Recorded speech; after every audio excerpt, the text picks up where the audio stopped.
नमस्कार, NDTV India में आपका स्वागत है। मैं हूं मनोरंजन भारती।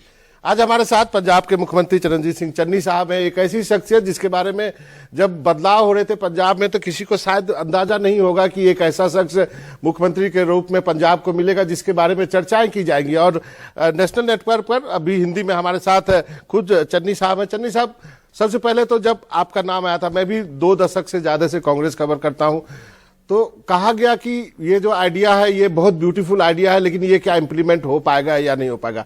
आप अपने अपॉइंटमेंट को कैसे देख रहे थे? मुझे तो कभी उम्मीद नहीं थी और मैंने कभी ये कोशिश भी नहीं कही कि मैं सीएम बनूंगा। हाँ, ये ठीक है, उम्मीद नहीं थी, शायद मैंने गलत कह दिया। हर कोई उम्मीदें रखता है और सोच रखता है, सपने रखता है, लेकिन मैंने कभी ये मांगा नहीं था। और कांग्रेस पार्टी में राहुल गांधी जी एक क्रांतिकारी नेता हैं, वो एक नई क्रांति लेकर आए हैं, तो लोग स्वागत कर रहे हैं उसका। राहुल गांधी एक क्रांतिकारी नेता है, ये आप कह रहे हैं, लेकिन बहुत सारे लोग इससे एग्री नहीं करते हैं।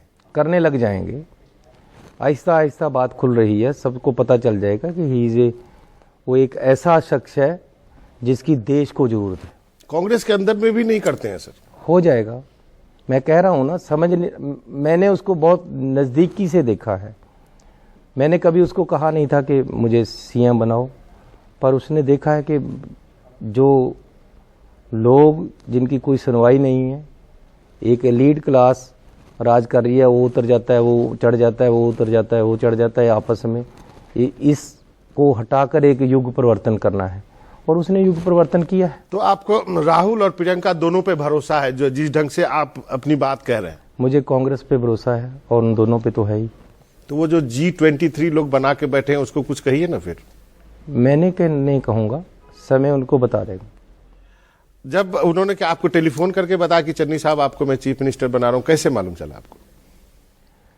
एक्चुअली मैं तो अपने घर में, मेरे घर में कोई प्रोग्राम था, शादी का प्रोग्राम था, शगन था, तो मैं तो अकेला अपने घर में था।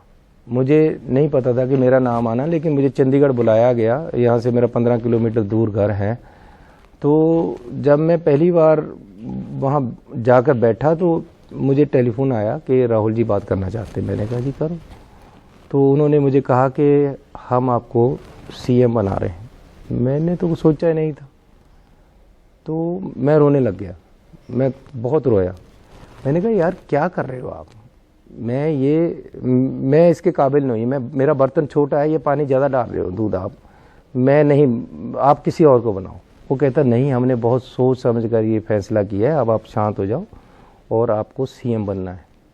मैंने कहा जो नाराज होगा कोई उसको दे दो, आप मुझे क्यों कर रहे हो? लेकिन उसने कहा कि आप ही को बनना है, हमने पूरा सोच समझ कर डिसीजन लिया। मैंने कहा ठीक। आपके ऊपर पॉपुलेशन की जो 30% है, वो उसकी तो आस है ही, पूरे पंजाब को आस है, लेकिन उन लोगों को ज्यादा आस है क्योंकि वो उम्मीद करते हैं आपसे बहुत कुछ। और ये एक संकेत है पूरे इंडिया भर में भी। एक ओबीसी को छत्तीसगढ़ में भी बनाया हुआ है उन्होंने, एक आप है यहाँ पर। देखो, गुरु गोविंद सिंह जी ने एक बात कही थी, उन्होंने गरीब आदमियों को साथ लेकर मुगल फौज से लड़ाई की और उन्होंने कहा था कि जिनकी जात गोत कुल माही, सरदारी ना पैक ताही, तिन ही को सरदार बनाऊं, तभी गोविंद सिंह नाम कहूं। मतलब जिनके कभी कोई लीडर नहीं बना, मैं उन लोगों को आगे लेकर आऊंगा, ये गुरु गोविंद सिंह ने कहा था। तो गुरु गोविंद सिंह की जो शिक्षा है, जो वो एक मिशन दे गए थे, आज कांग्रेस ने उस पर काम किया है। मैं इससे ज्यादा कुछ नहीं कहना चाहता। चन्नी साहब, आज आपके लिए सबसे बड़ी चुनौती पंजाब में कौन है? आम आदमी पार्टी है, अकाली है, या कैप्टन की नई पार्टी आएंगी, बीजेपी है, या फिर कोई कांग्रेस भी है? मैंने 10 इलेक्शन लड़े हैं आज तक। मेरे बाप दादा कोई मंत्री या एमएलए नहीं थे, ना ही हमारे घर में कोई ऐसा माहौल था, लेकिन स्कूल में मुझे अपॉर्चुनिटी मिल गई कि स्कूल के बच्चों के इलेक्शन होते थे, मैं इलेक्शन में खड़ा गया। फिर कॉलेज में, फिर 3 बार मैं म्यूनसिपल कमेटी का मेंबर बना, 2 बार प्रेसिडेंट बना, 3 बार एमएलए बना। मैंने कभी इलेक्शन के लिए ये नहीं सोचा कि मेरा विरोधी क्या है। मेरा विरोध अपने आप से, मेरी लड़ाई अपने आप से। मैं ये करता हूँ कि जी मैं अगर अंदर सो रहा हूँ तो बाहर अगर बंदे मुझे मिलने आए तो मैं उनके पास क्यों नहीं गया हूँ। मेरी कभी सोच नहीं होती। आज दिन भर देख रहा हूँ, 1 बजे से यहाँ पे हूँ मैं, या दिन भर देखा आपकी मीटिंग्स, बहुत सारे लोग। आप मेरे साथ रहो एक दिन। मेरे कई ऑफिसर बीमार हो गए हैं और उनको छुट्टी जाना पड़ा है मेरे साथ। वो कहते हैं यार नहीं इतना हो सकता, लेकिन करना चाहिए। आप वादा करो इलेक्शन के समय एक दिन पूरे एक दिन अभी भी आप यू आर वेलकम। अभी भी अनाउंस होने।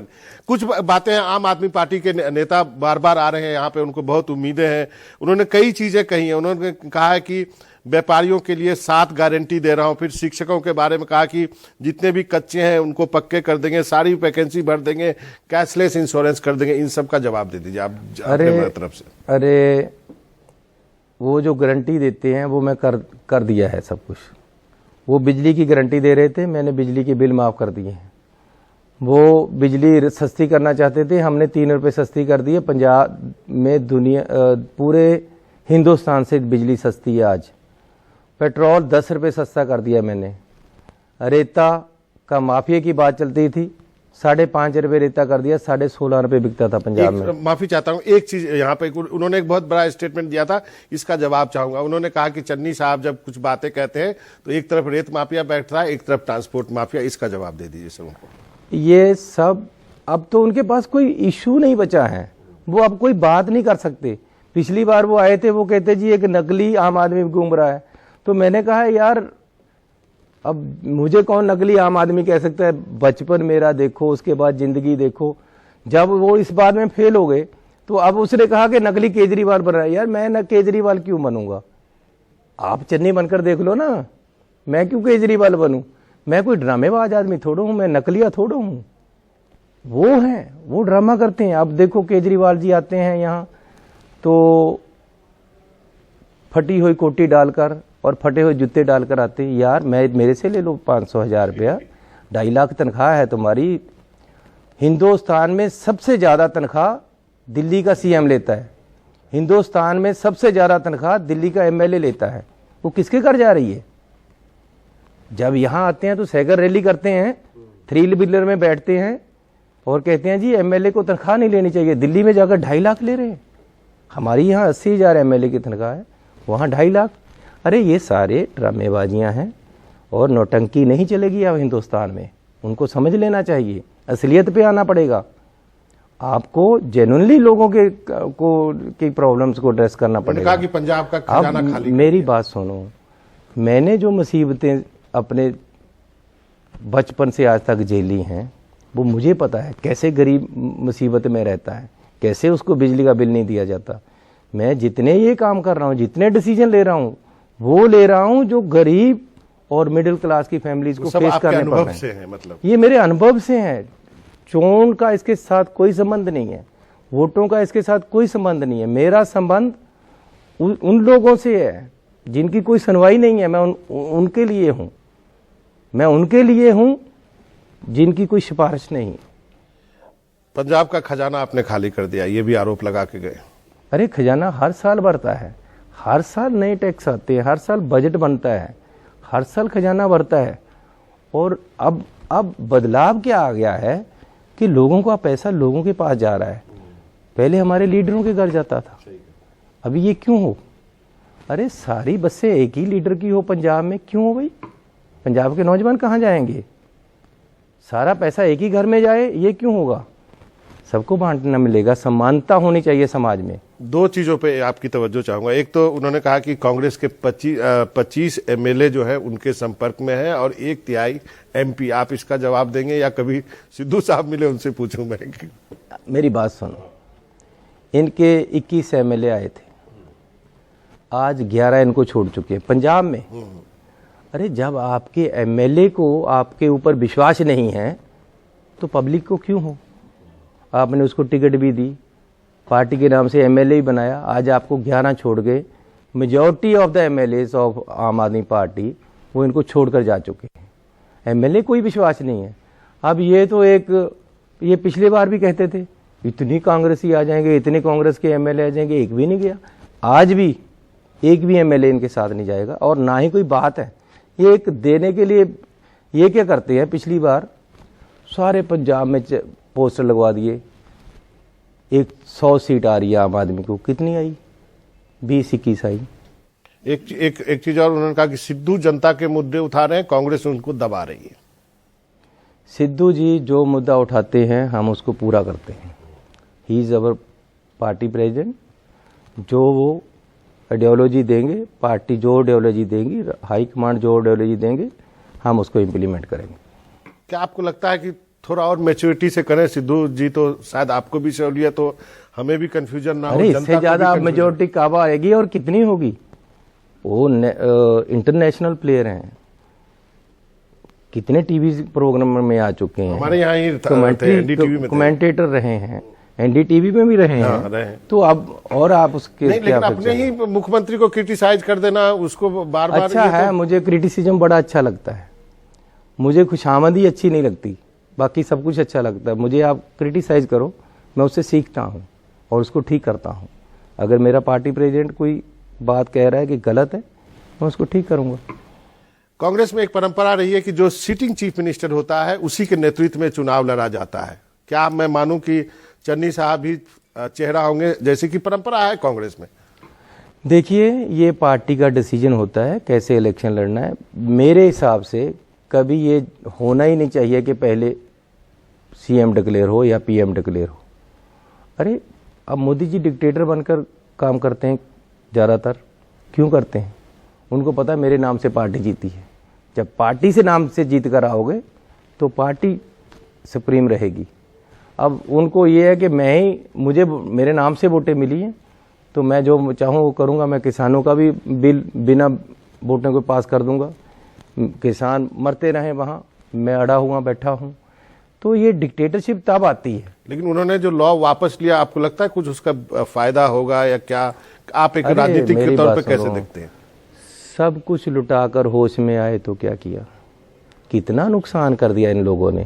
700 से ज़्यादा किसान मर चुका है, शहीद हो गया है। क्यों कराया ये? कितनी इकोनॉमी का नुकसान हुआ। पंजाब अस्त व्यस्त हो गई है आर्थिक व्यवस्था। किसान वहाँ कितनी देर से बैठे हैं, साल डेढ़ साल से क्यों बिठाए हुए हैं? अगर ये वापस ही लेना था तो बनाना भी नहीं चाहिए था और उसी समय वापस ले लेना चाहिए था। एक अंतिम सवाल है, कैप्टन की नई पार्टी के बारे में क्या कहेंगे? क्या आपको लगता है अल्टीमेटली बीजेपी के पास ही जाएंगे? वो पहले ही बीजेपी के साथ हैं, जाना कहाँ है? आज तक बीजेपी और अकाली दल ही सरकार चलाता रहा है पंजाब की। हमने इसीलिए तो उनको उतारा है। किसान के आंदोलन को, किसान लॉ को वापस लेने का श्रेय भी लेने की कोशिश करेंगे? वो तो हर कोई करता है, लेकिन अल्टीमेटली तो ये डेमोक्रेटिक सिस्टम की जीत है, डेमोक्रेसी की जीत है, लोगों की जीत है। किसानों का जो संयुक्त मोर्चा है उसकी जीत है और उन लोगों की हार है जो दुनिया में, देश में डेमोक्रेटिक सिस्टम को छोड़कर डिक्टेटरशिप करना चाहते हैं। ये अच्छा नहीं हुआ देश के लिए। इतनी देर जो ये एजिटेशन रहा है, इसने नए ट्रेंड सेट किए हैं। लेकिन जो देश के राजा हैं उनको प्रजा को समझना चाहिए, उनकी मुसीबतों को समझना चाहिए, उनको देखना चाहिए था कि इससे कितना बड़ा नुकसान होने वाला है। अर्थव्यवस्था बिगड़ गई है किसानों की, पंजाब सरकार डिस्टर्ब हो गई है, देश में कितना डिस्टर्बेंस आई, कितना उधर आप 26 जनवरी या 15 अगस्त मना रहे हो और उधर किसान जा रहा है उस तरफ, उसको रूट बदल के उसको। देश के किसान को आप, जिसने अन्न दिया है, पंजाब के लोग जो हमेशा कुर्बानियां देते रहे हैं, आप उनको देशद्रोही बनाने की कोशिश कर रहे हो। कितनी शर्मनाक बातें इन लोगों ने की हैं। ये नहीं होना चाहिए था। चलिए चन्नी साहब, आपका बहुत बहुत शुक्रिया, आपने वक्त निकाला एनडीटीवी इंडिया से बातचीत करने के लिए। चुनाव में आपसे फिर मुलाकात होगी।